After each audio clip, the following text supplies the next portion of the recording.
લો guys, કેમ છો બધા મજામાં? આજના નવા મિની બ્લોગમાં તમારું બધાનું સ્વાગત છે. ને આજ તો હતો રવિવાર, એટલે ભાઈ નાઈ બાઈને ફ્રેશ થઈ ગયો ને ઉઠ્યો તો ભાઈ 9:30 ઉઠીને નાસ્તો કરી લીધો. ને આજે તો ભાઈ રવિવાર હતો એટલે ખમણ લેવાતા, એ પણ 1 કિલો, તો પણ ખવાઈ ગયા બધાય. પછી તો રેડી થઈ, ઘડિયાળ પહેરી લીધી ને હવે જવાનું છે સીધું દાઢી કરાવવા.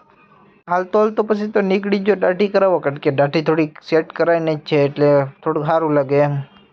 એ તો આપણે 90 દિવસનો ચેલેન્જ લીધો, એનો આજે 56મો દિવસ પણ થઈ ગયો. આવી ગયો દુકાને ને ભાઈ, દુકાને તો એસી બેસી ચાલુ ને આ મસ્ત મજાની ખુરશી આપણે મળી ગઈ ને કામે ચાલુ હતું. પણ સવારના શેઠનો ફોન આવ્યો કે અમારા કુટુંબમાં કોકનું મરણ થઈ ગયું છે, એટલે સવારે પાછું કેન્સલ રાખ્યું. પછી તો દાઢી કરાવીને નીકળી ગયો સીધો ઘર બસ જવા માટે. કરાવવાની હતી સેટ, પણ હું ઝીરોનું મશીન મારી દીધું. મેં કીધું હાવ કાઢી નાખીએ. ઘરે જતો હતો ને રસ્તામાંથી લઈ લીધી એક ડેરી મિલ્ક 50 વાળી.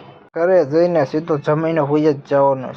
ઘરે આવી ગયો ને ભાઈ, પાછી આપણે લચ્છી આવી ગઈ, એ પણ હતી 40 વાળી ને ભાઈ લચ્છી 1 નંબર હતી. હો ભાઈ, રવિવાર હોય એટલે ફૂલ જલસા જ કરવાનો હોય, આમ મોજ જ કરવાની હોય. સીધો પી નાખી, સાથે સાથે બપોર પણ પડી ગઈ છે. હવે બપોરનું જમી લઈએ ને જમીને પછી આપણે સુઈ જવાનું છે. બપોરે સુઈ ગયો ને ઉઠી ગયો સીધો 5:30 ને ઉઠીને ડાયરેક્ટ આપણે કહી દીધું ફોન જોવાનું ચાલુ. ને ફોન જોતા જોતા આપણે વાગી ગયા હતા 8:30. આજનો રવિવાર પણ પૂરો થઈ ગયો હતો ને આજનો બ્લોગ પણ અહીંયા જ પૂરો કરીએ. મળીએ કાલે નવા મિની બ્લોગ.